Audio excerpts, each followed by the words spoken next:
What is going on, Ape Nation? So this SEC staff report came out recently, and we now know that we're still in the same situation that we've always been in before, because nothing has been done about any of the corruption in the marketplace, and it appears that nothing will be done about the corruption in the marketplace. However, I will not rest until all of this corruption comes to light, and until something is actually done about it by either the SEC or until the SEC is forced to do something by Congress. So what we're going to talk about today is what Aron is doing because of all this crap. Actually, he was already working on these things prior to, but I think that's because he already knew what in the hell was going to happen with this damn report. As we all probably deep inside knew that not shit was going to be done about this entire GameStop and meme stock situation, because nothing's ever been done by the SEC before. So, Aron, he's prepared. He's been preparing, and he's got a lot of things going on. So that's what I want to talk to you guys about today. Actually, as a matter of fact, I'm going to let Aron tell you himself. We're going to play a short clip, and we're going to get into the video right away. But before we do, please remember to go ahead and smash that like button so the YouTube algorithm shares this video with as many people as possible, as many apes as possible.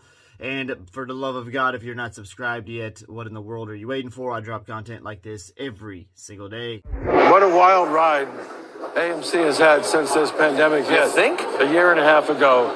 We fought for our very survival in 2020, and we won that battle. And in January of this year, we were able to say we made it.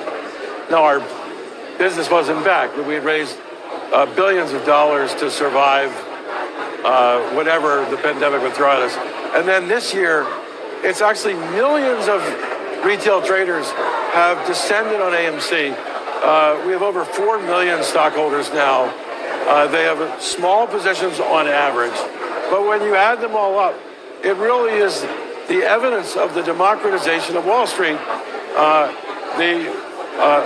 All the conventional wisdom, all the experts, pass them aside. It's the individual investor who now owns AMC.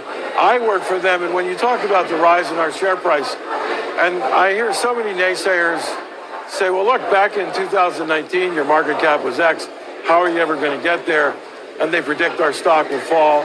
Look, there's only one thing I'm certain of. Stocks rise, they stay the same, or they fall, and nobody knows which way the future comes. But what I do know, what Jim Cramer has been kind enough to say about AMC, you don't drive a car by looking in the rearview mirror. You drive a car by looking through the windshield and looking forward. And you shouldn't look at what AMC was in 2019.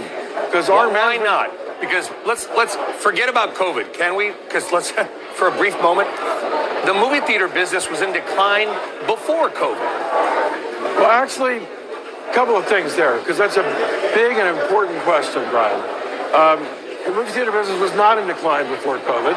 In fact, the industry box office, which is the measure of the health of our industry, has been growing for 20 years. It's been growing by the combination of price and volume of tickets sold. Correct, not the amount of proliferation of theaters. But we don't measure our success by the number of theaters or number of attendees. We bank dollars. And the box office was growing and has been growing for, I think we had positive box office for 17 of the last 18 years.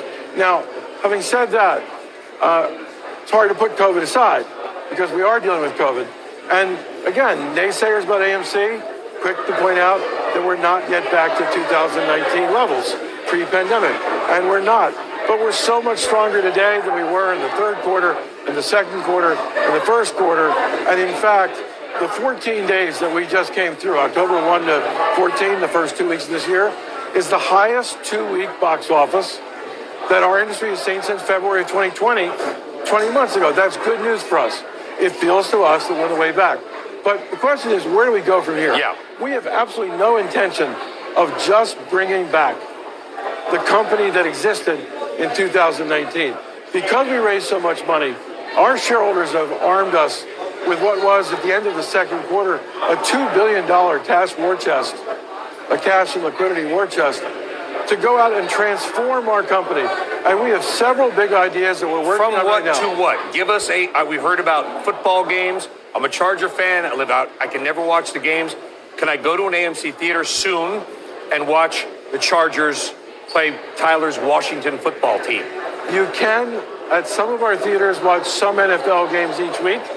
We are in discussions with the NFL right now to broaden our rights so that we can show all the games that we want to show as opposed to some of the games. But where are you in these negotiations? Can you give us a little hint? Early. We're showing NFL But you're games. talking. We're showing NFL games right now, but we're early in our discussions with the NFL about broadening those rights. But we've talked about professional sporting events. We're showing some UFC events and some WWE events and some professional boxing events. We're showing the Metropolitan Opera. We have something for everybody. We're showing concerts now. Yeah. And we're talking to some of the largest music companies in the country about expanding our concert offerings. But that's just beginning, because what that's doing is still expanding our theater business. Yeah. I think that there are other businesses related to what we do now, related to our expertise, that are entirely different from what we do. We've made a lot of noise in the last few months about getting hyperactive in cryptocurrency. And there are a lot of reasons why AMC could be a successful issuer of cryptocurrency as well as a redeemer of cryptocurrency. And that's just one of the half a dozen ideas that we're working on right now.